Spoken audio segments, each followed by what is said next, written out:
Well, howdy there, Internet people. It's Bo again. So, today we're going to talk a little foreign policy again.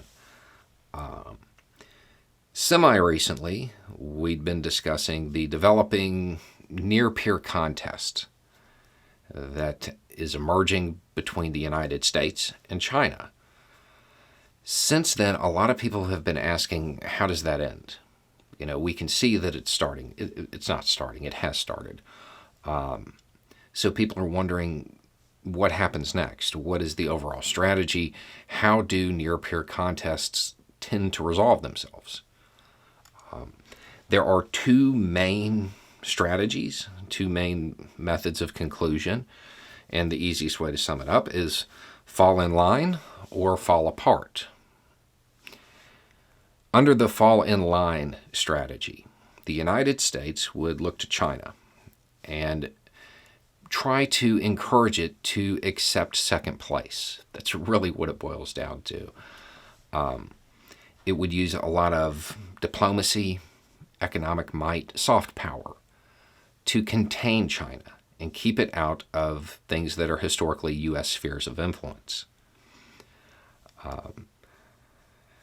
If you're looking for a historical example, think containment, domino theory from the first Cold War.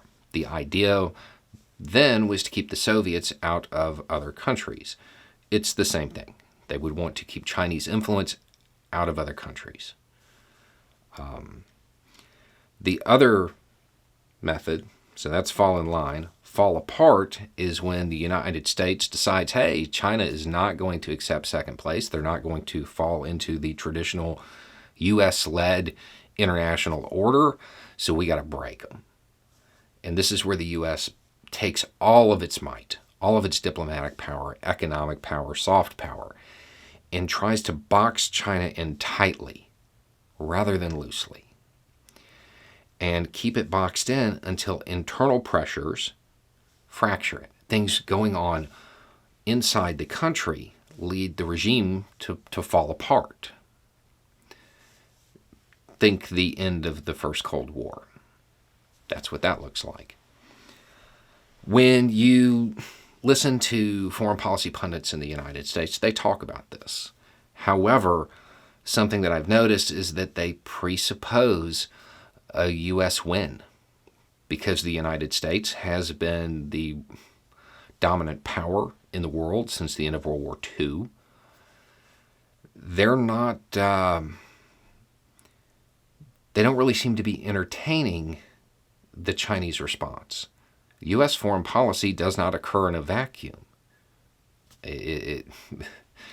Every move will have a counter move. Remember, poker game, international poker game, everybody's cheating. The Chinese government isn't going to sit there and just allow the United States to do these, to engage in this behavior. They're going to respond. And that's one of the more concerning things about it. Because when you're talking about the fall in line aspect, because of the previous administration withdrawing on our allies, we don't really have the best standing. So the U.S. saying, oh, don't side with the Chinese, don't worry, we'll protect you, that track record shot. The Chinese will be able to successfully counter that. And then when it comes to the fall apart scenario, which country's on better footing domestically?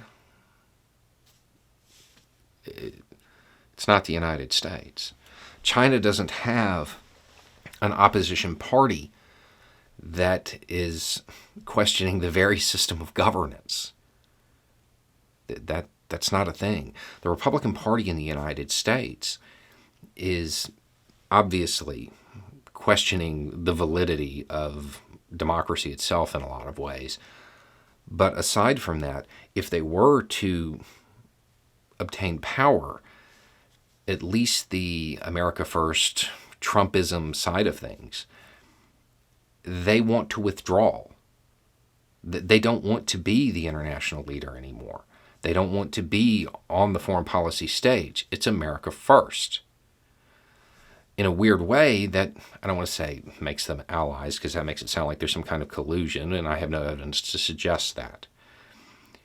But the interests of the Republican Party and the American First ideology aligns with Chinese foreign policy. They mesh very well together. The U.S. doesn't have an advantage like that when it comes to dealing with China. The pundits that you hear discussing this, they seem to forget that the United States had a really bad few years.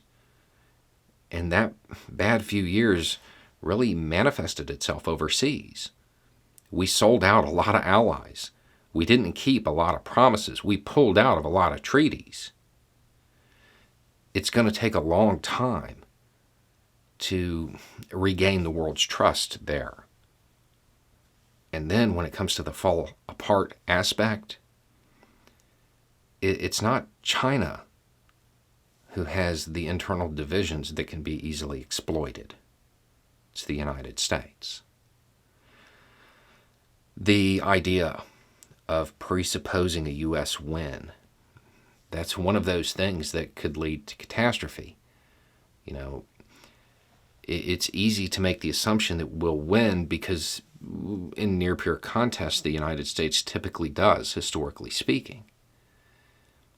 But you don't win the next contest by preparing for the last and doing the same thing that you did last time, especially when the situations are dramatically different.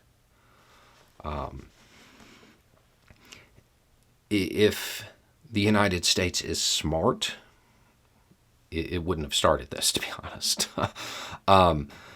But since it has started, if they're going to play their cards right at that international poker table, the best move is to move very, very slowly, because the United States has a lot of making up to do all over the world.